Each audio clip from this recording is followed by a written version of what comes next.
So what are the top 5 video editing programs? I've used literally all of them. At the end of the day, it's going to be opinion-based for you too, but I will tell you what the top 5 video editing programs are and why. I've used all of them and I have varying opinions about each one. Spoiler alert, I love Adobe, with the exception of this AI stuff that they're doing about like stealing your information. But to be fair, all of them are doing that. Like literally, I'm sure. All of the social media and everybody is using your information for AI, so I would try to just avoid getting bent out of shape about that because it's happening and it's coming. So that's what I'll say on that. But Premiere is my personal favorite, but I will go over all of them and what I think about each one. Before I get started, I'll mention a couple of free ones. If you want to get started at all and this is all really daunting to you, there are a couple options. So these are the options I've used. I don't know about other ones. There's Windows Movie Maker, which is free for Windows. As I was editing this video together, I realized that Microsoft no longer supports Windows Movie Maker. They now have a thing called Clipchamp. I have not used it, but it's free and it seems pretty decent, so it might be worth a try. And it just kind of lets you put a timeline together. It's really simple. So if you just want to like get started and do something, like that's a great option. And then 2, there's iMovie on Mac. Both of those used to be free, so if that information has changed,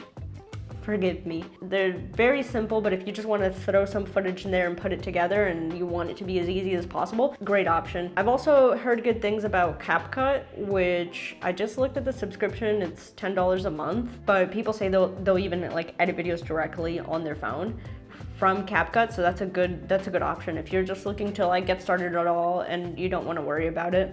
Number 1 would probably be DaVinci, which you can also use for free. There is a free version, so if you are in that category, if you just want to get started, you can just use DaVinci for free. There are some limitations, but you can get started as soon as possible. Now that's a great option. I don't really have anything against DaVinci. Honestly, like it's a great program, and for color grading, it's fantastic. I don't really do super intense color grading workflows. Like my color grading workflow is just basically doing some basic adjustments and then throwing a lot on there. And then, but that's just like my personal video editing realm that I'm in.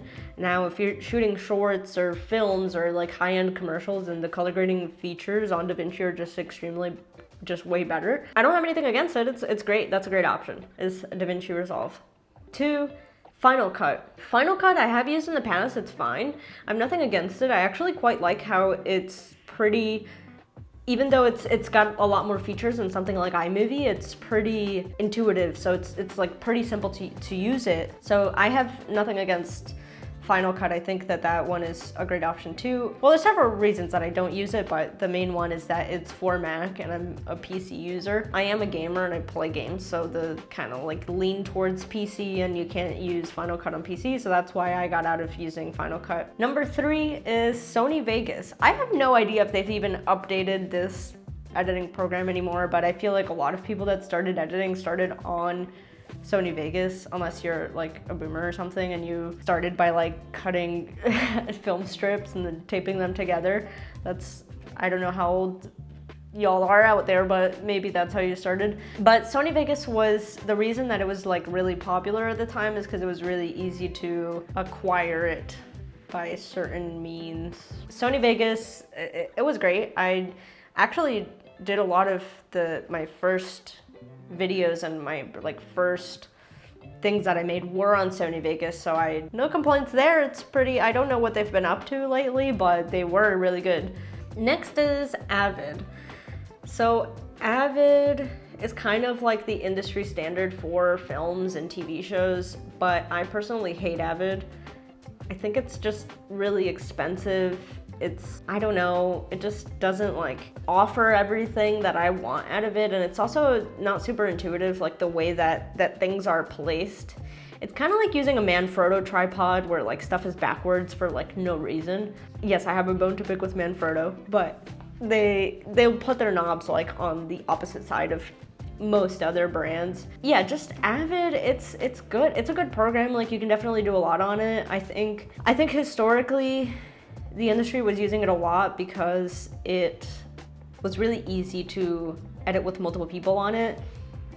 But I find that I just did not enjoy using Avid. I would actually like I would actually start a project on Avid and then end up on Premiere somehow. So, and now finally we get to my personal favorite. And like I said, I know that they're doing a bunch of kind of questionable stuff with stealing your information for AI and whatever. I personally kind of feel like they're all doing that, all of the programs, all of the websites, they're all stealing your information for AI. They're all like watching you. They could all just take stuff. So I don't know.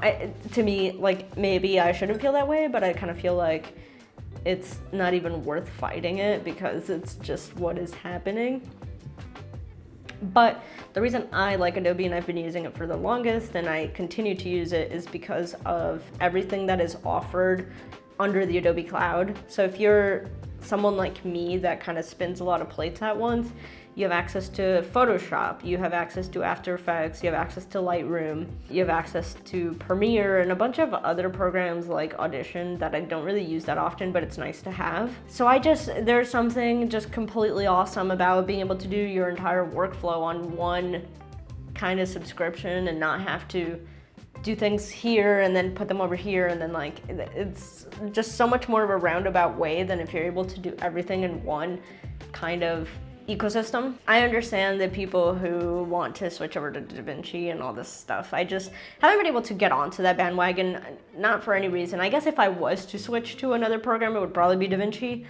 They're just pretty solid and affordable. I mean, the fact that they even offer a free plan is kind of crazy. Adobe is a bit on the more expensive side because you do have to pay for a sub every month. That can add up, obviously, but I think it's worth it, at least for me. And I have a video production company, so I sometimes might not just be doing the video. I might be doing some photos. I might be editing things on After Effects and then putting them onto Premiere. So it's just, for me, it just works the best. Let me know what you guys think. What do you use?